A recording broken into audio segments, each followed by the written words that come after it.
And so joining us now is our next guest, Alan Flowers, chairman of the Anglo-Belarusian Society. Good evening. Thank you for joining.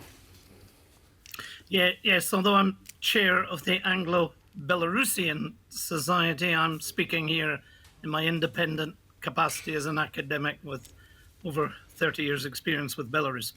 Wonderful. Thank you. Thank you for clearing that up.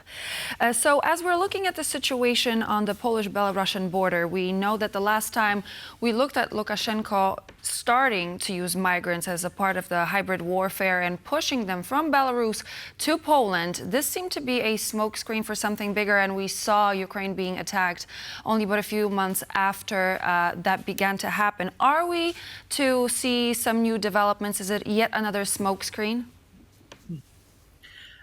Well, yes, could be in a form of provocation. I should point out the events of August through to November, December 2021 were almost more likely to be in the wake of the fact that Europe finally started to put heavy sanctions on Belarus. So there were other more open issues happening in 2021.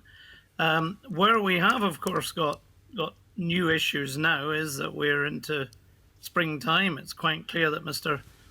Putin is beginning to have his army probe for a possible form of spring offensive. We're getting very disturbing news today from around Kharkiv. So the real question is, well, what could Mr. Lukashenko do, given that his army really cannot participate in any effective way?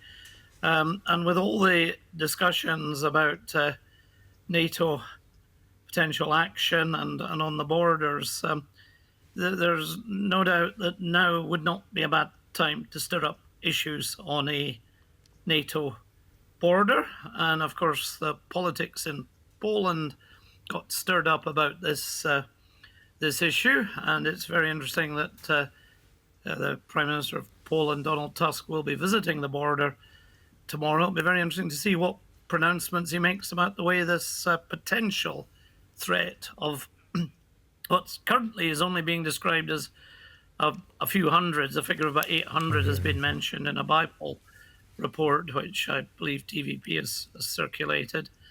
So it'll be rather interesting to see what how Poland's going to react this time with its new government, which was very concerned about human rights abuses the last time round in 2021. But I wouldn't so much say as a smoke screen, but more a diversion, because with issues going on in Ukraine and clearly the possible war hotting up into the springtime, some form of a tension diverting tactic that would cause a disturbance on the border of Belarus and NATO. Let's remember, Poland, the Baltic republics, they're all NATO countries. So essentially that's a NATO border that we have being disturbed there.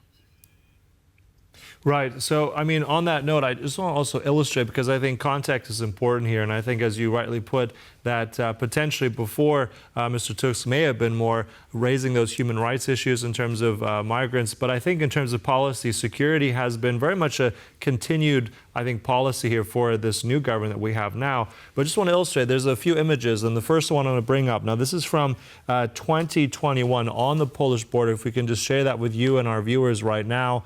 This image taken from the Polish-Belarusian border. I'm not sure if that's on our screen there right now. This image, which very much shows what that looked like on that border, which I think is key to illustrate here. We could see very much a lot of migrants massing on the border there. So I think that's potentially on your screen now or not. But the difference I wanted to highlight is the wall that has been since erected there, over 5.5 meters tall, and all across this border. I think it stretches on well over 186 kilometers of that border. And as we already pointed out, other Baltic states have also started to build up that border wall. Now, I think that's important. Now, the idea here, as you said, the Prime Minister might be heading, or is rather heading, in the morning, I believe, to the border there.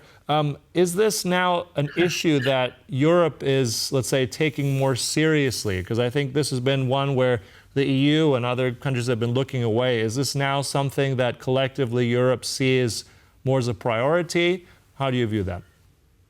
Well, given that you've just run a piece about the British position with migrants and what an enormously sensitive political issue that is, and right across Europe, we're very aware that, partly prompted, of course, by the issue of having to handle several waves of migrants, from the Syrian ones, the near million that Germany took a few years ago, and then, of course, bracing, and Poland did a magnificent job with the Ukrainian migration, forced migration as a result of Mr. Putin's war on Ukraine. So yeah, huge issue. But you did actually answer one question I was rather interested in. I'm glad the viewers got the chance to hear the figure you mentioned. I think you mentioned something like 186 kilometers of That's right. of improved border wall. It's a 400-kilometer border. So I'm not quite sure what Belarus is planning with this latest little wave. And of course, the whole intention is to cause provocation. They don't just line up nicely on an official border crossing and walk across and then declare we want asylum in Poland. They do the whole process, and we've got some excellent imagery of the sort of things that were going on at the border. They're encouraged to break through a weak on point that visual, in the border. I think right now we can see, I think, some of those images from Yes. here we see very much also, and it needed to point out, in many cases being helped by Belarusian service members, by Belarusian uniformed services, Oman, that's right. And these were, I think, now we have information that some of them recently have been trained by Wagner officers, I think, in the last month, so which add another very What a network of connections, dimension, isn't yeah. it? Yeah, it's maybe not so much in the last months. Wagner's rather ceased pretty well to exist in Belarus. But yes, the primary initial training, linearly, the techniques have come and been passed down through the current Belarusian officers. And they do get Minsk police and these riot police with this acronym OMON. These, by the way, are the very nasty people that were beating up the Belarusian demonstrators very nastily in through 2020, when the major pro-democracy actions took place in Belarus after the falsified presidential election there. So yes, you've got some pretty heavy, nasty individuals escorting in groups these people, and exactly a provocative penetration across the border in inappropriate, not the standard legal places, is being undertaken. Now, the world will be watching how Poland reacts to this time, and it's not for me to propose policy, but clearly something the Polish government must be considering is, given the numbers can only be very limited compared to other flows, we're not talking about tens of thousands, hundreds of thousands like Poland had to deal with from Ukraine. We're talking about a few hundred. Remember, this flow has to come by a very difficult and expensive route, mainly through Russia. They're flying from, generally it's Middle Eastern airports assisted. Sorry to interrupt you here. This is exactly what I wanted to. This is exactly what I wanted to elaborate on, because we've been here before.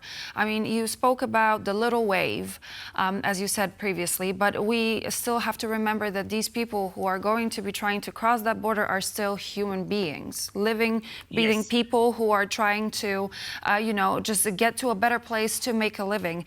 And I was wondering, there have been conversations before throughout, those months and years that this border was actually being breached by by migrants brought by the Belarusian regime.